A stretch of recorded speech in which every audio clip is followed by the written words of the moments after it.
Welcome back, everyone. We're ready for another deep dive, exploring the wisdom of Maulana Jalaluddin Muhammad Balkhi, who you might know as Rumi. Right. But before we jump in, just a quick note. Our deep dive today, it's based on these translated conversations with Iranian philosophers. Yeah. So, some things might get a little lost in translation. We apologize for any discrepancies. Absolutely. But anyway, we're on episode 30, can you believe it, of our 40-episode journey through Rumi's Ghazaliyat-e, Wow. his collection of mystical poems.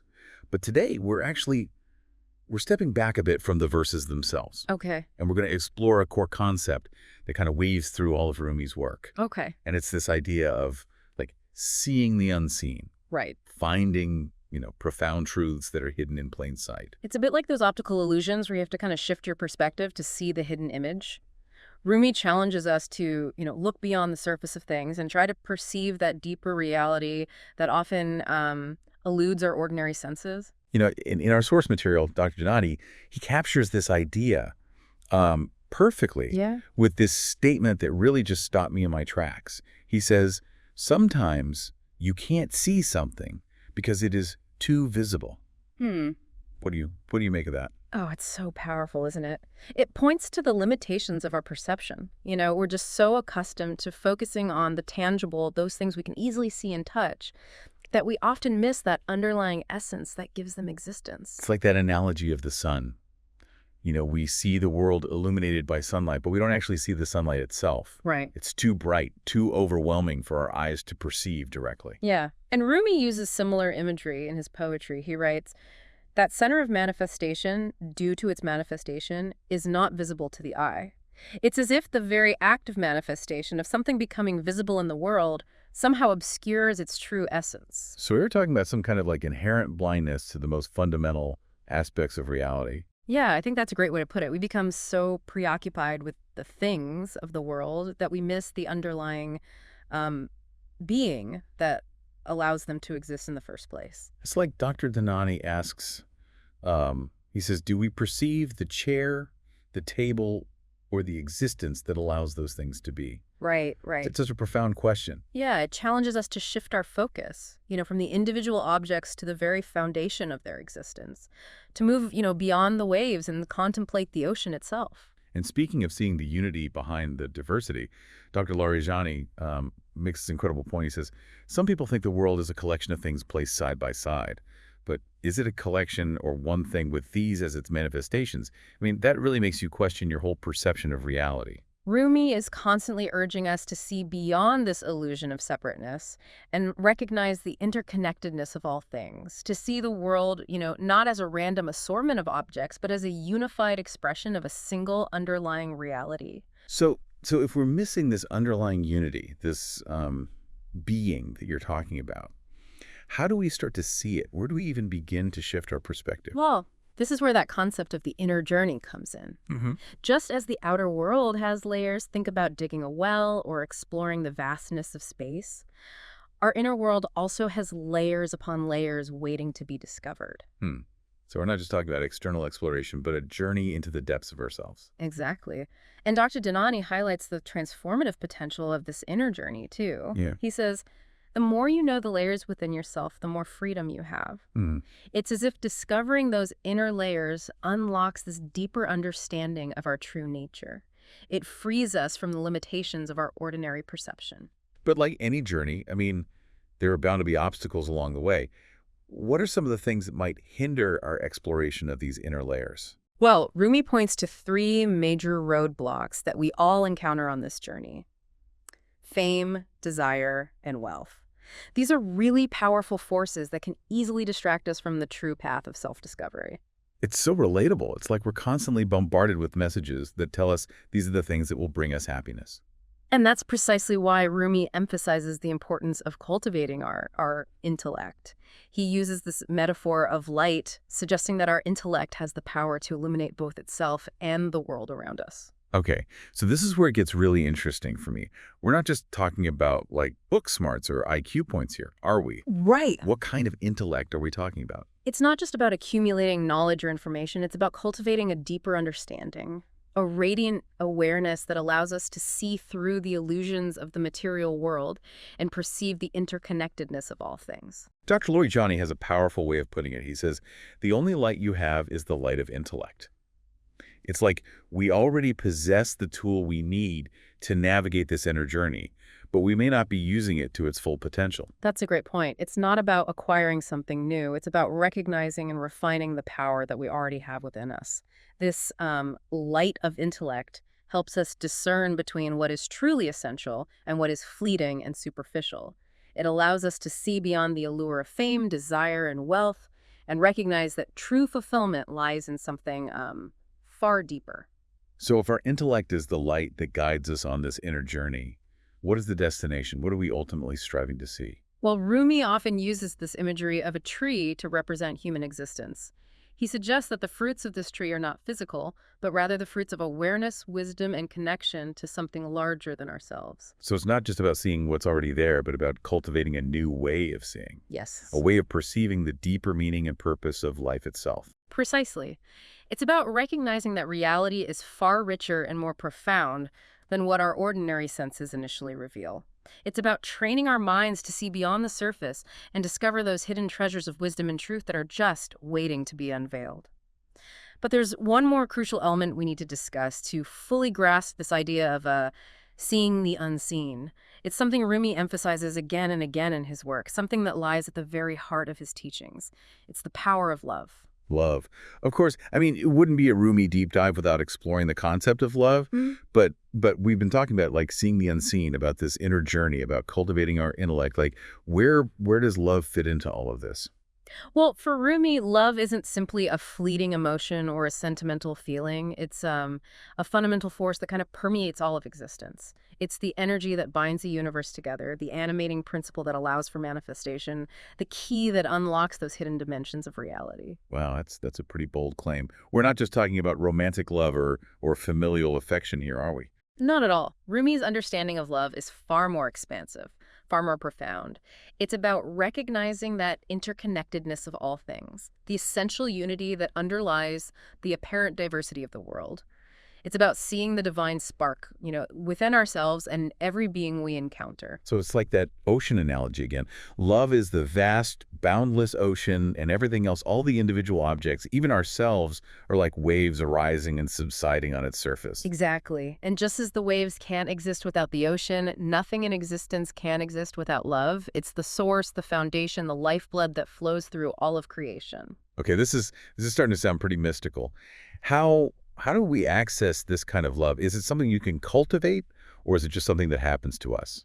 Well, that's where Rumi's teachings become really practical and insightful. He suggests that love is both a gift and a practice. It's something that's inherent within us, part of our very nature, but it also requires effort, intention, and cultivation to truly blossom. So it's like a seed that's planted within us at birth, but we need to water it, nurture it, and give it the right conditions to grow and flourish. That's a beautiful way to put it. And one of the most essential ways we cultivate this love is through self-knowledge, through embarking on that inner journey we were discussing earlier.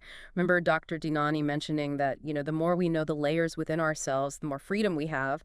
Well, I think that freedom is intimately connected to this blossoming of love. Yeah, I see the connection now. The more we understand ourselves, the more we delve into those inner layers, the more we come face to face with that divine spark within us.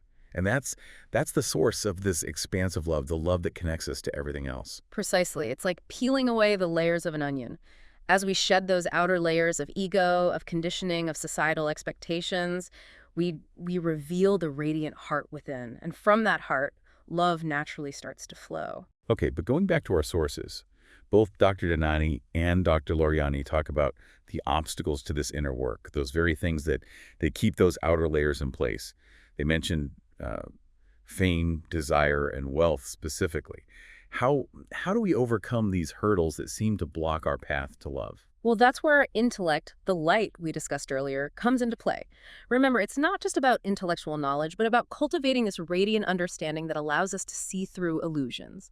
Rumi suggests that when we focus on the light of our inner being, those other desires start to lose their grip on us. So it's like our intellect helps us recognize that chasing after fame, desire, or wealth won't ultimately bring us lasting happiness. It allows us to see that true fulfillment comes from something much deeper, something more meaningful. Exactly. Think of it this way.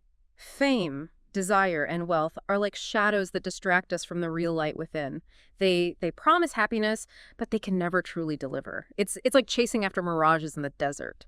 They look so real, so tempting from a distance, but when you get close, they vanish into thin air. Right? It's like Rumi is urging us to shift our attention away from those fleeting shadows and turn towards that true source of nourishment, the wellspring of love within ourselves that can quench our deepest thirst for connection and meaning. Yes, and as we cultivate self-love, as we recognize our own inherent worthiness and beauty, that love naturally begins to radiate outwards. It expands to include those around us, then our community, then all beings. It's like those ripples expanding outward when you toss a pebble into a still pond. That's what makes this concept of love so powerful, isn't it? Yeah. It's not just a passive feeling. It's an active, transformative force that has the potential to change us individually, to change our relationships, and ultimately to change the world around us. Absolutely. But as with all aspects of the inner journey, this cultivation of love is an ongoing process. It's not about achieving some perfect state of unwavering love, but rather about cultivating an attitude of openness, of kindness, of compassion. So it's not just about feeling love, but about expressing it, about acting with love in our daily life. Precisely. It's about treating others with that same sense of interconnectedness that we are cultivating within ourselves. It's about embodying love in our actions, in our words, in the way we move through the world. Rumi reminds us, though, that this is a path, not a destination. There will be times when we fall short, when we get caught up in our egos, when we forget that sense of connection. That's reassuring, actually. It takes the pressure off striving for some unattainable ideal. It allows for those moments of imperfection, knowing that we can always come back to the practices that help us reconnect with that love that's always there within us. Exactly. It's about remembering that we all have the capacity for love, that it's a part of our very being.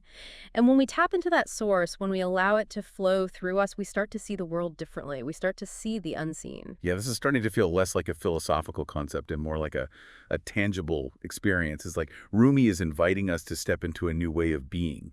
A way of perceiving that opens us up to a deeper level of meaning and connection. And that's what makes exploring Rumi's work so powerful and enriching. It's not just about acquiring knowledge, it's about embarking on this transformative journey, a journey that can lead us to this profound experience of love and interconnectedness. Remember that line from Alana we started with? That center of manifestation, due to its manifestation, is not visible to the eye. Well, I think love is the key to unveiling that hidden center. It's through love that we can begin to see the unseen, to perceive the essence that lies beyond the surface of things. And that brings us to another important point that both Dr. Dhanani and Dr. Larijani touch on. It's the transformative power of beauty. Beauty. Now, that's an interesting twist. I can see how love and beauty might be connected, but how does beauty help us see the unseen? Well, for Rumi, beauty isn't just about aesthetics, about pleasing forms or appearances. It's a quality that reflects the divine essence itself. It's a glimpse into that hidden harmony and order of the universe. So are you saying that by appreciating beauty, we're somehow connecting with that deeper reality, that underlying unity we were talking about earlier? Remember how Dr. Larijani said, some people think the world is a collection of things placed side by side. But is it a collection or one thing with these as its manifestations? Well, I think beauty helps us see that one thing, that underlying unity that connects everything. It's like those moments when you're struck by the beauty of a sunset or a piece of music, and you feel a sense of awe, a sense of connection to something larger than yourself. Yes, those are glimpses of the unseen moments when the veil between the material world and the spiritual realm seems to thin, allowing us to perceive the interconnectedness of all things. But how do we cultivate this appreciation for beauty? Is it something we're born with, or can we develop it over time? Rumi would say that the capacity to appreciate beauty is innate within us. It's part of our spiritual DNA, if you will. Yeah. But like any faculty, it needs to be exercised, refined, and cultivated. So it's like a muscle that gets stronger the more we use it, but how do we exercise our appreciation for beauty? One way is through mindful attention. Instead of rushing through our days on autopilot, we can pause and really savor the beauty around us. The delicate petals of a flower, the intricate patterns of a spider's web, the play of light on a rippling stream, these are all expressions of beauty waiting to be noticed. It's like we need to slow down and really see with fresh eyes with a sense of wonder and appreciation. Precisely. And as we do that, our hearts begin to open. We start to feel a sense of gratitude, a sense of connection to the source of all beauty, and that in turn nourishes the love we've been discussing. This is all starting to weave together so beautifully. It's like a tapestry of interconnected concepts, seeing the unseen, love, beauty, the inner journey. It's all pointing toward this profound experience of unity and connection. And remember, this isn't just a theoretical exercise. Rumi's teachings are meant to be lived, to be embodied in our daily lives. So what's one practical step we can take today to start integrating these ideas into our lives? Something concrete and actionable. Well, I think one powerful practice is to simply choose one thing each day and really contemplate its beauty. It could be a natural object, a work of art, a piece of music, anything that speaks to your heart. Take a few moments to really observe it, to appreciate its unique qualities, to feel that sense of wonder and awe that it evokes within you. That's such a simple yet profound practice, like a mini meditation on beauty. And as you do that regularly, you'll start to notice a shift in your perception. You'll begin to see the world with new eyes, eyes that are attuned to the beauty that's all around us, even in the unexpected places. This has been such an inspiring exploration. We've gone from the paradox of seeing the unseen to the transformative power of love and beauty. It feels like we've only just scratched the surface of Rumi's wisdom, though. Rumi's work is a wellspring of wisdom that we can keep returning to throughout our lives, and each time we do, we'll discover new insights, new layers of meaning. It's like those optical illusions we were talking about at the beginning. The image is always there, waiting to be seen. But we need to keep shifting our perspective, keep refining our inner vision to perceive it in its fullness. So to our listeners, as you go about your day, I encourage you to pause, to look around, and to really see the beauty that surrounds you. Let it inspire you, uplift you, and connect you to that deeper reality that Rumi so eloquently points towards. And remember, the journey of seeing the unseen is a lifelong adventure. There's always more to discover, more to unveil. May Rumi's words continue to illuminate your path, and may you always remember that transformative power of love, beauty, and the pursuit of truth. Thank you for joining us on Wisdom Unveiled. Until next time, keep seeking, keep exploring, and keep your hearts open to the wonders that await.